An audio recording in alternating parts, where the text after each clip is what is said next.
వారి సంబరంలో సంబరంలాగా, వారి దుఃఖంలో దుఃఖంలాగా కలిసి ఉన్నటువంటి సంస్థ తెలంగాణ జాగృతి సంస్థ.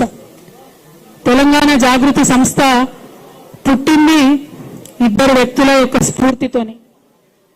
ఒకటి కేసీఆర్ గారు, రెండు ప్రొఫెసర్ జయశంకర్ గారు.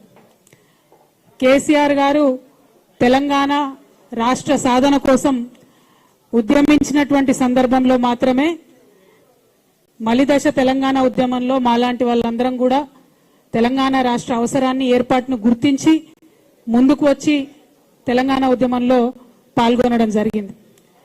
ఎప్పుడైతే యుఎస్ఏ నుండి ఇండియాకు వచ్చామో ప్రొఫెసర్ జయశంకర్ గారితో ఇంటరాక్షన్ ఏర్పడ్డ తర్వాత వారు మాకు ఆనాడు ఒక డైరెక్షన్ ఇచ్చిండ్రు. రాజకీయ రంగంలో కేసీఆర్ గారు అద్భుతంగా తెలంగాణ ప్రజలకు కావాల్సినటువంటి అంశాలన్నీ కూడా వివరిస్తూ ఉన్నారు, ముందుకు తీసుకెళ్తూ ఉన్నారు. ఇంకొక పక్క సాంస్కృతికంగా వెనుక పడేయబడ్డటువంటి మన ప్రాంతానికి సంబంధించి మాట్లాడాల్సినటువంటి అంశాలు చాలా ఉన్నాయి. ఒక పక్క రచయితలు మాట్లాడుతున్నారు, ఇంకొక పక్క గాయకులు ధూమ్ధాం పేరుతో విజృంభిస్తున్నారు. అయినప్పటికీ there is some gap, there is some space, you should think to fill that space అని ప్రొఫెసర్ జయశంకర్ గారు నాకు ఆనాడు దిశానిర్దేశం చేసినటువంటి సందర్భంలో మరి తెలంగాణ జాగృతి అనేటటువంటి సంస్థ ఊపిరి పోసుకోవడం జరిగింది. తెలంగాణ జాగృతి అని పేరు పెడుతున్నామంటే ఆనాడు చాలా మంది మేధావులు అసలు తెలంగాణ పేరు లేకుండా పెట్టండి, తెలంగాణ జాగృతి అనగానే మిమ్మల్ని వెంటనే తొక్కేస్తారని కూడా ఆనాడు అనేక మంది చెప్పిండ్రు.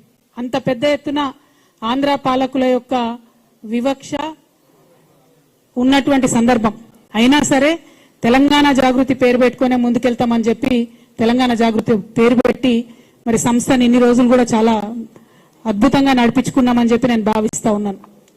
మరి ఇవాళ ఇన్ని సంవత్సరాల తర్వాత మాకు హైదరాబాద్ లో ఎప్పుడు కూడా అశోక్ నగర్ లో ఆఫీస్ ఉండేది. ఇవాళ అశోక్ నగర్ నుంచి ఆఫీస్ ని మేము బంజారాహిల్స్ కి షిఫ్ట్ చేసుకోవడం జరిగింది. ఇక్కడ నుంచి లాంగ్ లీజ్ తీసుకున్నాం మరి ఇక్కడ, కాబట్టి చాలా రోజులు ఇక్కడ మా ఆఫీసు స్థిరంగా మీ అందరి ఆశీర్వాదంతో, తెలంగాణ ప్రజల ఆశీర్వాదంతో నిలబడి ఉంటుందని చెప్పి నేను మనస్ఫూర్తిగా భావిస్తా ఉన్నాను. మరి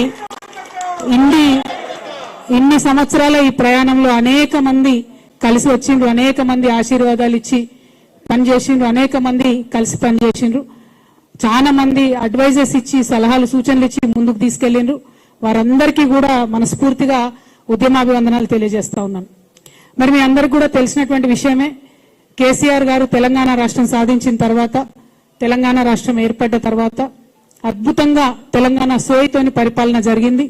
మేము తెలంగాణ జాగృతి సాంస్కృతిక రంగంలో ఏ చిన్న కార్యక్రమం అడిగినా, ఏ చిన్న అంశం డిమాండ్ చేసినా మాకు నిమిషాలలో జీవో వచ్చినటువంటి సందర్భం. చాకల ఐలమ్మ గారిది ఉదాహరణకు అధికారికంగా చేయాలి అంటే ఒకటే సెకండ్ లో జీవో వచ్చినటువంటి సందర్భం. మిషన్ భగీరథకు సగరుల ఆరాధ్య దైవమైనటువంటి భగీరథ పేరు పెట్టడం అన్నది మేము అడగకుండానే కేసీఆర్ గారు మాకు ఇచ్చినటువంటి వరం.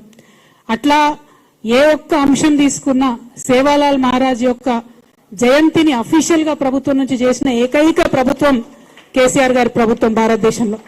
అట్లా ప్రతి ఒక్కరిని కూడా ముందుకు తీసుకెళ్లి అద్భుతంగా పరిపాలన చేసినటువంటి కేసీఆర్ గారు. అంబేద్కర్ ని మనందరం ఆరాధించేటటువంటి అంబేద్కర్ ని 125 అడుగుల ఎత్తు నిలబెట్టి దేశంలోనే ఆనాడు అత్యంత పెద్ద విగ్రహంగా అంబేద్కర్ నిలుపుకున్నాం.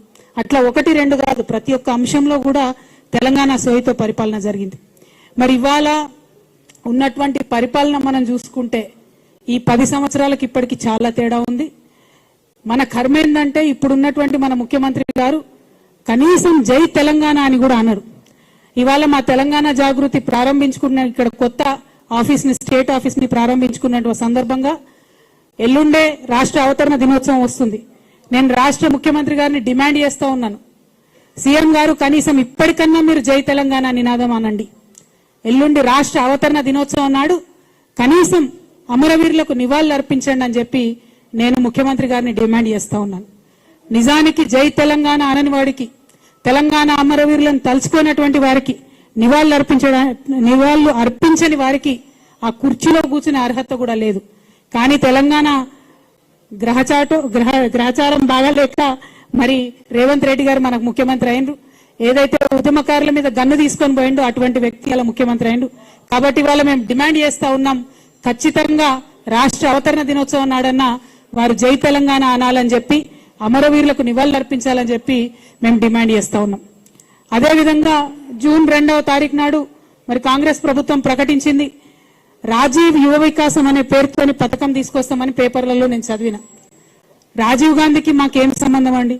తెలంగాణ రాష్ట్ర